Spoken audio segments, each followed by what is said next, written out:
What is going on, you guys? Dr. Tiger Trades here, back again with another trade recap video. Today is Wednesday, December 10th, and I did take two wins on the Nasdaq, two separate wins on two different accounts, and I'm going to explain why, how that happened, and what ended up happening.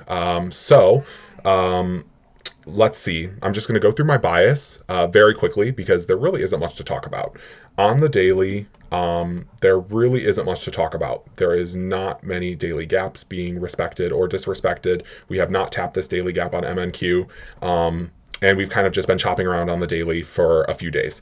Now, on the 4 hour, I would say very similar things. So there really isn't much to say on the 4 hour as well. But I will say on the 1 hour, what made me bearish going into market open is not only the fact that we had this dump and we've struggled to go higher after that point, but also the fact that prior to market open, we had this 1 hour gap at 5 a.m. getting respected very nicely at the 9 a.m. close.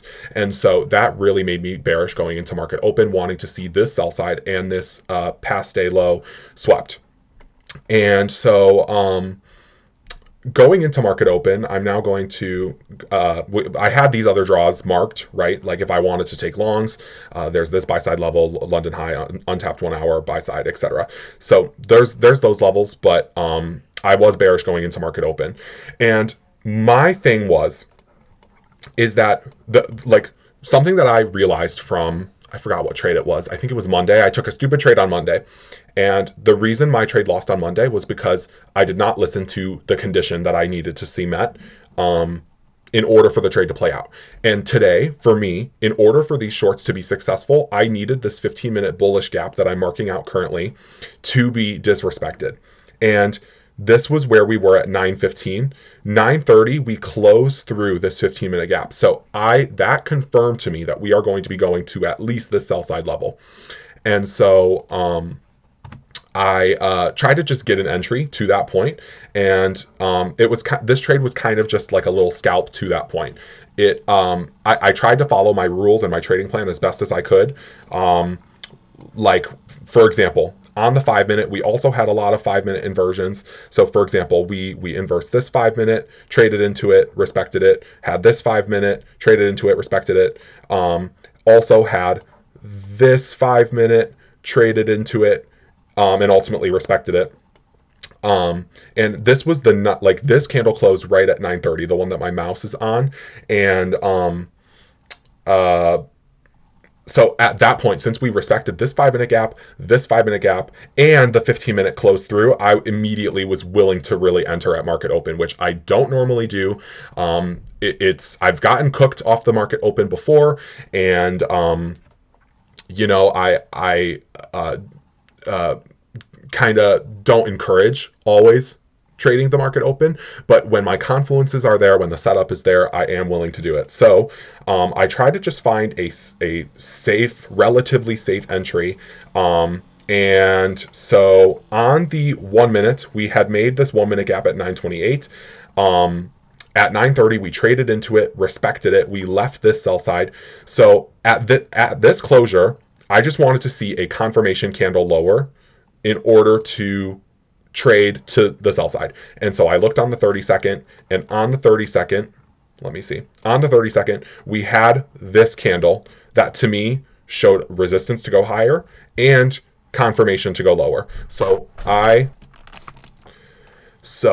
this 30-second confirmation candle to me was what I needed to see in order to enter. When I entered this trade, I unfortunately didn't really calculate my risk correctly because it just happened so quickly. I kind of was like struggling to think, okay, where's my stop loss going to be? Where's my TP going to be? I kind of just wanted to aim for a 1-to-1 because I knew I only was really targeting 20 points. So that's kind of what I aimed for. I think I de-risked on this trade a little bit. I should have entered with 12 micros, but I entered with 10 instead because I aimed for $500 risk. But ultimately, a win is a win. I will take it. I kind of needed this win. I'm proud of myself for following my rules. And yeah. So I will say this doesn't necessarily follow my trading plan, which is the only reason why it's kind of like a little sus. like it could have been a better trade, but I knew that we were going to that low. So I just had to enter. It was slightly discretional. Um, but anyway, so now that we got through that trade, I'm going to go on to my alphas because I locked myself out on my top step after this trade. Something I want to say as well is that since today is FOMC, I knew that today was already going to be low probable. And so I really just wanted to make sure I focused on taking very good setups. And so this setup I saw and I knew I had to take it. So as I mentioned, we swept the sell side off open, and I was thinking we could potentially sweep past a low and then reverse higher. Um, but something that I did see is that on the 32nd, we get a very nice V-shaped recovery from this low. Hold on. Yeah, very nice V-shaped recovery from this low.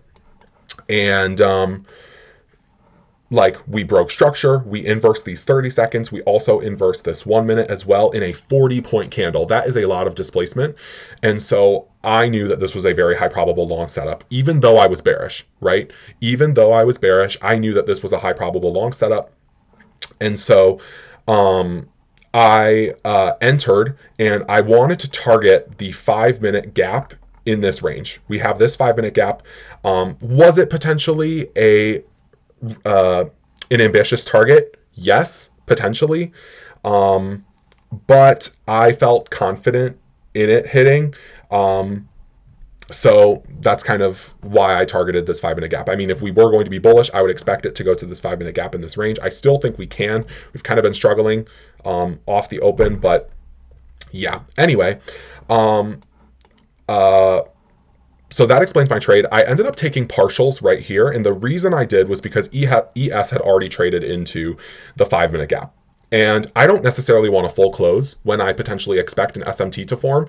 So instead, I just take partials. And I took off less than half my position at this TP.